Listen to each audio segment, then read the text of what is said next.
ডিপার্টমেন্টকে 2024-এ ফার্স্ট সেমিস্টারে student seminar section স্যারেরা আয়োজন করছে। তোমাদের যারা আছো আজকে উপস্থিত, তোমাদের সকলকে অভিনন্দন। এই জন্যই স্যারদের আগে অভিনন্দন জানাই, তারপর তোমাদের অভিনন্দন জানাচ্ছি। এই জন্যই কিছু জিনিস কেন্দ্র সরকারের তরফ থেকে এই জন্যই করা হয়েছে, এই স্টুডেন্ট সেমিনার প্রেজেন্টেশনটা আগামী দিনে শিক্ষক তৈরি করার জন্য, আগামী দিনের জন্য। কিরকম?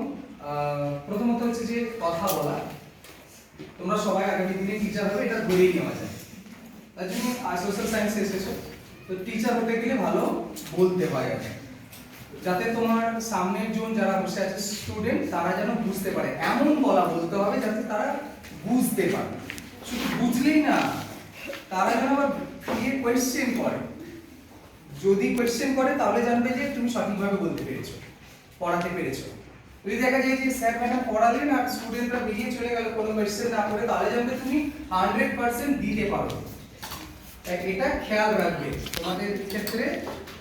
যারাই প্রেজেন্টেশন দেবে সবে ফার্স্ট সেমিস্টার, যখন তোমরা স্কুলে যাবে, প্রাইমারি স্কুল বা হাই স্কুল বা কলেজ পড়াতে যাবে, তখন এটা জিনিসটা খেয়াল রাখবে। টিচার সবসময় চেষ্টা করবে স্টুডেন্টদের উদ্দেশ্যে।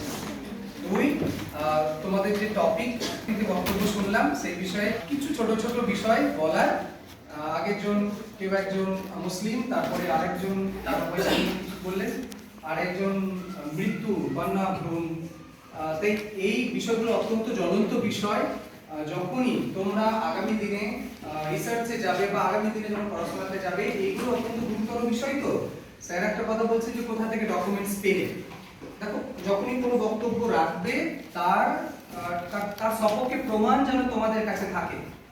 আমি বললাম যে ওই সম্প্রদায়ে সবাই বাচ্চা অবস্থায় বিয়ে দিয়ে দেয় এবং বাড়ির লোকেরা রাখতে চায় না, এই ধরনের একটা কনসেপ্ট আছে। এর বিপক্ষেও একটা কনসেপ্ট আছে যে শুধু একটা সম্প্রদায় নয়, সব সম্প্রদায়ই এটা করে এসেছে। সব সম্প্রদায়, হিন্দু মুসলিম ব্যাপার না, সব সম্প্রদায়ই এটা করে এসেছে।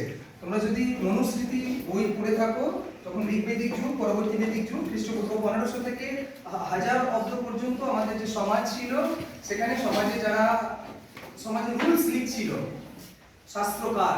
সেই শাস্ত্রকারদের যে বই আছে, ঋগ্বেদে যে 4টে বেদের তথ্য বলছে যে আমাদের ভারতবর্ষে মেয়েদের স্থান পুরুষদের সমান ছিল, এবং ওখানে মহিলারা স্তোত্র রচনা করছেন।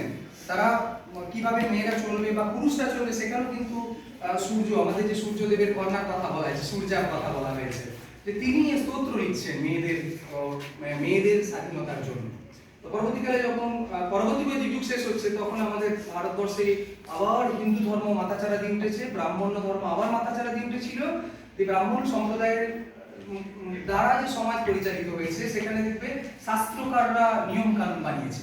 শাস্ত্রকাররা বলেছি, এখানে কিন্তু ব্রাহ্মণ, পুরুষ ব্রাহ্মণদের কথা বলা হয়েছে। যে ভদ্রলোকের নাম সব থেকে আসে দেখবে মনুস্মৃতি শাস্ত্র। আমি জানি না তোমরা পড়েছো নাকি। যখনই সমাজ ব্যবস্থার কথা বলা হবে, নারীদের কথা বলা হবে, মনু ভদ্রলোকের নাম আসবে। এই মনুস্মৃতি শাস্ত্রে আমাদের ভারতের মেয়েরা এবং মেয়েদের কত অধিকার তিনি প্রথম বলেছেন। আর ওই খ্রিস্টপূর্ব 2য় শতাব্দীর গ্রন্থটা আজও হিন্দু সমাজে কন্টিনিউ করে আসছে। মাঝে শুধুমাত্র মুসলিমরা ভারতে এসেছে, তারা কেবলমাত্র মুসলমান ধর্মের কিছু অ্যাড করেছে, বাকি সিস্টেমটা হিন্দু ক্যাটাগরির মধ্যেই রয়েছে। ওই খ্রিস্টপূর্ব 2য় শতাব্দীতে মনু ওখানে বলেছেন যে না, মানে পুরুষ, মানে যিনি স্বামী, তিনি বিয়ে করবেন পণ নিয়ে। পুরুষ বিয়ে করবেন পণ নিয়ে। কেবলমাত্র ব্রাহ্মণ সম্প্রদায় পণ নেওয়া অপরাধ নয়, কিন্তু তুমি যদি শূদ্র হও, তুমি যদি বৈশ্য এবং শূদ্র হও, তোমার পণ নেওয়া যাবে না। মানে উনি ওনাদের ব্রাহ্মণী যে সিস্টেমটাকে সামনে রেখে এই শাস্ত্র রচনা করেছেন। মেয়েদের উদ্দেশ্যে বলে দিয়েছেন, মেয়েরা যাবে স্বামীর সঙ্গে যত অনুষ্ঠানে, বিয়ের অনুষ্ঠানে যাবে, কিন্তু মন্ত্র উচ্চারণ করতে পারবে। অথচ ঋগ্বেদের যুগে মেয়েরাও মন্ত্র উচ্চারণ করেছে। যে ঘোষা, আপালা, এদের নাম পাওয়া যায়, 12-13 জনের মহিলার নাম পাওয়া গিয়েছে, যারা ল লিখছেন সমাজ কেমন করে চলবে। তাহলে দেখো, আমাদের ভারতবর্ষে কিন্তু মেয়েদের অধিকার ছিল। এটাকে স্ট্রাকচারটাকে গঠন করা হয়েছে পরবর্তীকালে। আর আমরা এতটাই নির্বোধ, অবোধ, কি বলবো, ভারতবর্ষের সমাজ ব্যবস্থা কন্টিনিউ চলে আসছে আজও।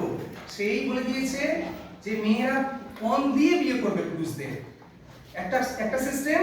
আর ওই যে সম্পত্তির অধিকার মেয়েদের নেই, এখন সুপ্রিম কোর্ট ল বানিয়ে দিয়েছে। তাই ভারতবর্ষে হিন্দু সমাজে সম্পত্তির অধিকার কিন্তু মেয়েদের দেওয়া হয়নি, কোন অবস্থাতে দেওয়া হয়নি। বলা হয়েছে যদি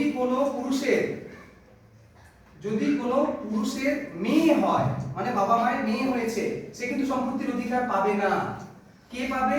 মনুস্মৃতি শাস্ত্রে বলা আছে তার যিনি জামাই হচ্ছেন তাকে কিছুটা অধিকারের কথা বলা হয়েছে, কিন্তু তার যে ছেলে হবে অর্থাৎ তার মেয়ের যে ছেলে হবে সে হবে সম্পত্তির অধিকার। তার দাদুর সম্পত্তির অধিকার হবে। বিয়ের সময় কন্ডিশনে বলা হতো, বিয়ের সময় কন্ডিশনে বলে দেওয়া হতো তোমার যদি পুত্র সন্তান না হয় তাহলে তোমার মেয়ে মানে তার মেয়ের যে সন্তান হবে সে সম্পত্তির অধিকার।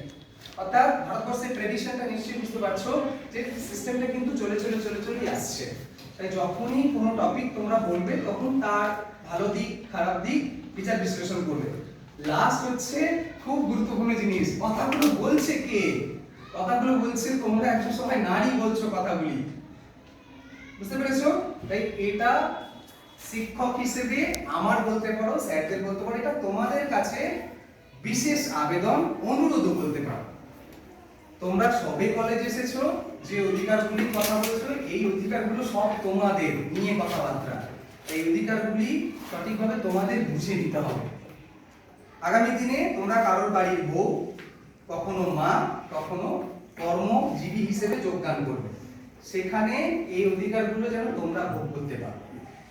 সেখানে তোমরা যেন কেউ কন্যা সন্তান হত্যার কেউ যেন সম্মতি না দাও, সেখানে যেন বিয়ের জন্য কোন কথা সম্মতি না দাও, সেখানে যেন অফিসে যৌন হেনস্থা হচ্ছে মুখ বুজে চলে এলাম বা কোনো প্রতিবাদ করলাম না, বাসে ট্রেনে শারীরিক নির্যাতন হচ্ছে, ভিড়ে ঠাকুর দেখতে গিয়েছো, অনুষ্ঠানে গিয়েছো, বিয়ে বাড়িতে গিয়েছো, দেখবে কখনো কখনো বিভিন্ন ধরনের টাচিং হয়, যে আমাদের মেয়েদের যে স্পর্শকাতর এলাকাগুলো বিভিন্ন টাচিং হয়, দেখবে বিভিন্ন প্যান্ডেলে যাও, সেখানে যেন তুমি স্পষ্ট প্রতিবাদ করতে পারো।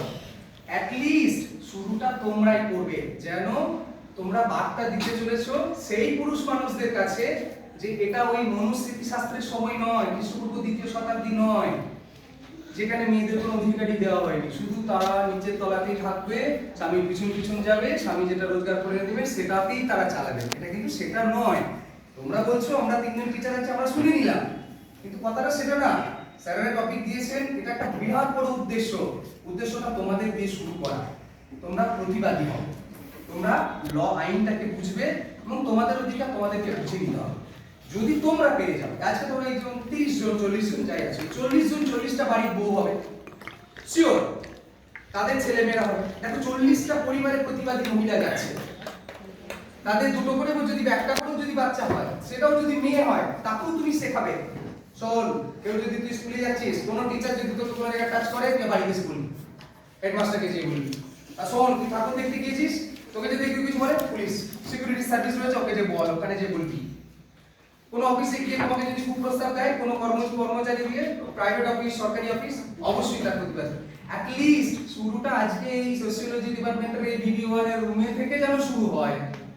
আজকে টপিকের সার্থকতাটা ওই জায়গায় যাবে যে যাই করবে সেটা এইগুলি আর কোনোদিন অভিযোগ যেন না আসে। কেউ একজন ডেটা দিলে 2013 থেকে 16 সাল পর্যন্ত 11% মেয়েকে ভ্রূণ হত্যা করে দেওয়া হয়েছে। এটা যেন আগামী বছর বা তোমরা যখন সাংসারিক জীবনে যাবে তোমরা যেন শুনতে পাও 1% ভ্রূণ হত্যা হয়। যদি হয়, এটা যদি হয়ে যায় আমাদের দেশে, তাহলে যেন আজকে সেমিনারে মানে আজকে স্টুডেন্ট সেমিনারে ভীষণ বড় সার্থকতা আমরা পাচ্ছি। তাই সোশিওলজি ডিপার্টমেন্টকে আরেকবার আমার পক্ষ থেকে অভিনন্দন তোমাদের জানাচ্ছি। ছোট্ট একটা কারেকশন, তোমরা এটা তোমাদের সোশিওলজি সাবজেক্টের না, এটা টিচার হিসেবে সেটা হচ্ছে যখন প্রেজেন্টেশন করবে তোমরা আগামী দিনের টিচার, যখন প্রেজেন্টেশন যদি স্লাইড হয় এটা, আর যদি নরমাল প্রেজেন্টেশন করো বডি যেন মুভমেন্ট থাকে। হ্যাঁ, এই মুভমেন্টটা যেন থাকে, বুঝতে পারলে? আমি কথা বলার সময় যেন মুভমেন্ট থাকে। এই জায়গায় এরকম করে চুপচাপ থেকো না, তাহলে কি হবে যে স্টুডেন্ট না সে ধরে ফেলবে টিচার ভালো পড়াতে পারে না, যে ভয় পাচ্ছে দৌড়েছে কি এত লোক দেখে না। জাস্ট মুভমেন্ট থাকে, মুভমেন্ট থাকলে আমাদের ব্রেন কাজ করে আর বডি ল্যাঙ্গুয়েজ পুরো ফ্রি থাকে, তখন তুমি আরো গ্রিপ দিতে পারবে স্টুডেন্টকে। ঠিক আছে, জাস্ট ওকে।